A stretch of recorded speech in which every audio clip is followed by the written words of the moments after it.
ఒకానొక కాలంలో అమరావతి అనే ఒక ఊరు ఉండేది. పచ్చని పంటలు, పాడి పశువులతో వ్యవసాయం చేసుకుంటూ ఉండేవారు. అందరూ చాలా ఆనందంగా ఉల్లాసంగా జీవిస్తూ ఉండేవారు. అయితే కొద్ది రోజులుగా ఆ ఊరిలో ఉన్న ప్రధాన చౌరస్తాలో రాత్రి సమయాల్లో దెయ్యం సంచరిస్తుందని వదంతులు మొదలయ్యాయి. అయితే అది అంతా అవాస్తవం అని నిరూపించడానికి ఒకరోజు రాత్రి కొంతమంది ఆ చౌరస్తాలో వేచి ఉన్నారు. అర్ధరాత్రి కావడంతో తెల్లని చీర కట్టుకుని, కాళ్లకు గజ్జెలు కట్టుకుని ఒకామె ఆ చీకట్లో నుంచి చౌరస్తాలో నిలబడి ఉన్న వారి వైపుగా వస్తూ ఉంటుంది. అప్పటివరకు దెయ్యం లేదు, గియ్యం లేదు, అదంతా కథ అని తీసిపారేసిన వాళ్లు ఒక్కసారిగా వాళ్ల వైపు వస్తున్న దెయ్యాన్ని చూసి భయంతో తలో దిక్కు పరుగుతీశారు. అంతే, ఆ రోజునుంచి ఊరిలో వాళ్లకు భయం ఎక్కువైంది. అయితే పట్నం నుంచి ఆ రోజే ఊరికి వచ్చిన రమణ ఊరివాళ్లు మాట్లాడుకుంటున్న సంఘటనల గురించి, "ఈ ఊరిలో కొత్తగా దెయ్యం తిరుగుతుందిరా. రాత్రవ్వగానే చౌరస్తాలో వెళ్తున్న వారిని చితక్కొడుతోంది. అందుకే ఎవ్వరూ రాత్రి సమయాల్లో బయట తిరగటం లేదు." ఈ రోజుల్లో కూడా దెయ్యాలు పోతాలేంటమ్మా? మరీ అజ్ఞానం కాకపోతే? అజ్ఞానం లేదు, ఆవకాయ బద్దా లేదు. దెయ్యాలున్నాయి. చూసినవాళ్లు అందరూ చెప్తున్నారంటే మళ్ళీ అడ్డంగా మాట్లాడతావు. ఊరుకోమ్మా, నువ్వు నీ పరాచకాలు. ఒకవేళ దెయ్యాలున్నా శ్మశానంలో ఉంటాయి కాని ఊర్లోకెందుకు వస్తాయి? నీలాగే ఈ రోజుల్లో దెయ్యాలు భూతాలు ఏంటి అని వాటి సంగతి తేలుస్తామని కోతలు కూసి కొందరు మన ఊరి చౌరస్తాలో నిలబడి ఉన్నారట.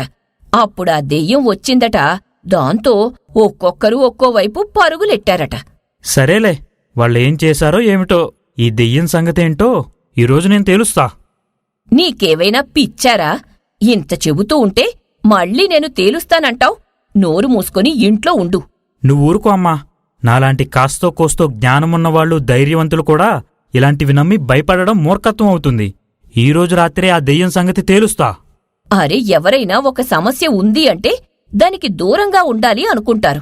కాని నువ్వేమో సమస్యలో చెయ్యి పెట్టి మరీ నెత్తిమీద పెట్టుకుంటాను అంటున్నావు. ఏంట్రా? చూడమ్మా, సమస్య ఉన్నప్పుడు ఆ సమస్యని పరిష్కరించడానికి ప్రయత్నించాలి గాని సమస్య నుంచి దూరంగా పారిపోకూడదు. నీకు చెప్పాను చూడు, నాది బుద్ధి తక్కువ. ఎలా నచ్చితే అలా చేసుకో పో. అలా తన తల్లి చెప్పినా వినకుండా ఆ రోజు రాత్రి చౌరస్తాకు వెళ్లి అక్కడ నిల్చున్నాడు రమణ. అలా కాసేపు నిల్చుని చుట్టూ చూస్తూ ఉండగా దూరంగా దెయ్యం కనిపిస్తుంది. దెయ్యాన్ని చూసి భయపడకుండా రమణ కదలకుండా అలాగే నిలబడి తన వైపు వస్తున్న దెయ్యాన్నే చూస్తున్నాడు. దెయ్యం రమణ దగ్గరగా వచ్చి బిగ్గరగా నవ్వటం మొదలుపెట్టింది.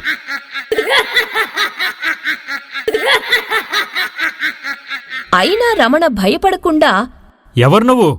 ఎంత ధైర్యంరా నీకు? నన్నే ప్రశ్నిస్తావా?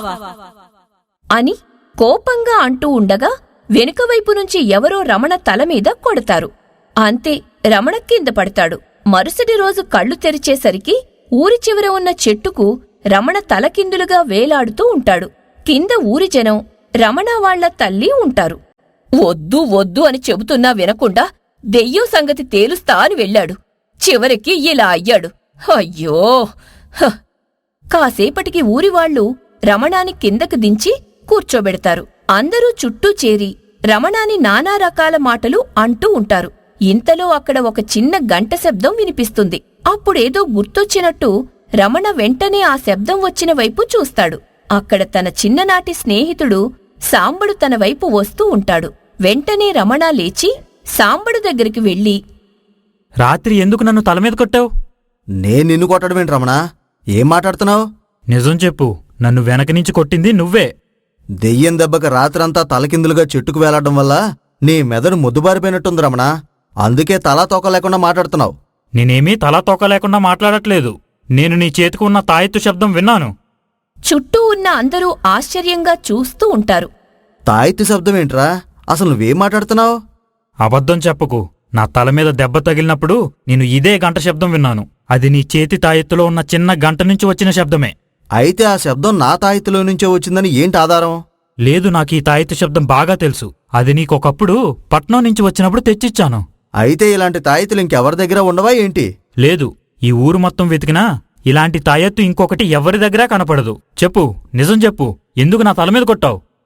ఇంకా సాంబడు దబాయించడానికి వీలులేక, నన్ను క్షమించు రమణ, మన ఊరి మున్సబు చేయమంటేనే ఇలా చేశాను. అప్పుడు ఊరి జనం, అరే సాంబా మొత్తం వివరంగా చెప్పు, లేదంటే ఈరోజు నువ్వు మా చేతుల్లో చస్తావని బెదిరిస్తారు. చెప్పేస్తా, మొత్తం చెప్పేస్తా.